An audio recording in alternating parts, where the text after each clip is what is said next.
Do you have a boyfriend? No. Do you have a girlfriend? No. Start talking. The two of you are going to get married. Why do you believe that one? You believe that one. That's Odio Akasa. Yeah, this is my wife. You start, looking at the things that you have to like about the girl. That's by force. Yes. But your taste. You see, this thing. So let's get out of the spiritual small. Physical. Yeah. I go to church, and then they give you some girl behind Charlie. Check girl now, Charlie. On a normal. And now come no go that level because maybe I don't get breast or something. I'm just saying. Factus. You don't get breast or something. Factus. Or maybe the girl uses, like, she's just not my type. Yeah. And so she can bite into my pillow and all that. I don't know. I go to say with a no, it's impossible for you to exactly. say that. So sometimes I feel when some of these things happen, as a Christian, which is very difficult to do. What about is very difficult to do? Depending on how long your walk with Christ is, you need to be discerning yourself. I know there are instances in the Bible where who is this? I know there are instances in the Bible where people have prayed and things have changed from the initial plan of God. There was this king in the Bible that God said he was going to die, and then the king went into his chambers or something, prayed, and God said, okay, I've remembered some of the things, blah blah blah. So I'm giving you 15 more years. 15 more years. Yes. Ezekiel. Yeah. You understand? So some of these things happen. So this is what your pastor says. Why don't you take it into prayer yourself? Me, I have an issue with people choosing what to believe from their pastors. Your pastor says, okay, this one is your wife. Marry the person. That one, because it's going your favor, it's going your way. You say, oh yeah, Odia Kasa. But if Odi tells you the same thing, that you know what, the girl you're working with that you worked with for like 5+ years is not the one you're supposed to marry. That one you have issues with this, and then you send audio to Hits FM. I'm just saying that sometimes we need to be very fair and equal in how we handle some of these things. I don't know how he's going to handle. I don't know what kind of advice I'm going to give him, but I think the best thing to do right now is for him to take it upon himself, and I want to seek a second opinion, because Charlie, it's difficult to even tell who the real ones are. It's true. And so it's not like a health issue that you have to seek a different opinion from a doctor or something. You eventually have to pray about it. For you need to eventually the girl will start to show signs. If the girl really is interested, safe.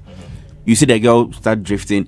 She wants to stay in the church and blah blah blah. If I be you, I'm not gonna leave the church. See, sometimes it's good to stay in the church. What things unfold. Strive to be successful. Yeah. And then not wish for the other person to fail, but wish for the other person to fail. I hope that things don't work out. But that's a devilish way of thinking. So I don't advise that, even though from my decoded that.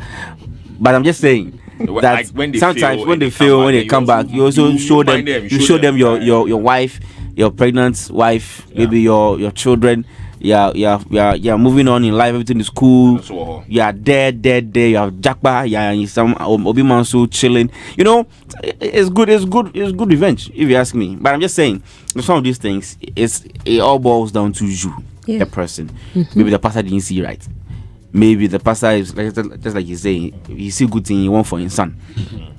You understand? And maybe the girl herself cry.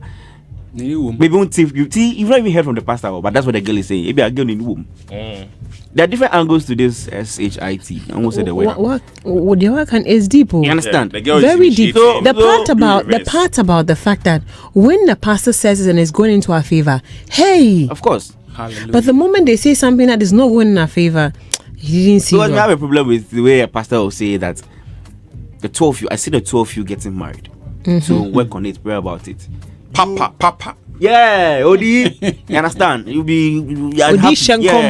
At least they've cut all the brothers from out. The wooing stage, blah blah blah blah. It's fixed in heaven, and you have to pray about it. Yeah. But when pastor says he has also cut your breast and says this one is not your own. Go look for your own. This one is for my son. And not it's how the pastor is being specific for me. My son. My bad dear. You understand? That is a little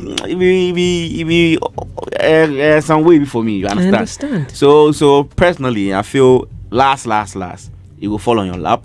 It's up to you for you to and you can't even gamble with this. No. What if what the pastor said is really true, and then you go ahead to marry the person, the things start going on go for you. Kids come in. That's a baby mama something. You have to make it work or you divorce. and nobody wants to be a divorcee. It's true. You understand? Very true. So it's dicey. You need to be, maybe age 2 is not on your side as a man. I mean, as a man, you can marry, but if you have a plan, maybe you want to get married by 30, and maybe your kids will grow with you. By the time you are 50, your kids are 20. You know, that kind of thing. Yeah. So it be some way. But I mean, I'll just advise whoever it says that, yo, bro, take it to God in prayers. You pray yourself. You know how you and God communicate. Unless your spiritual life is not there yet. So you have to strive. You have to strive and try to make it work. This is Hits.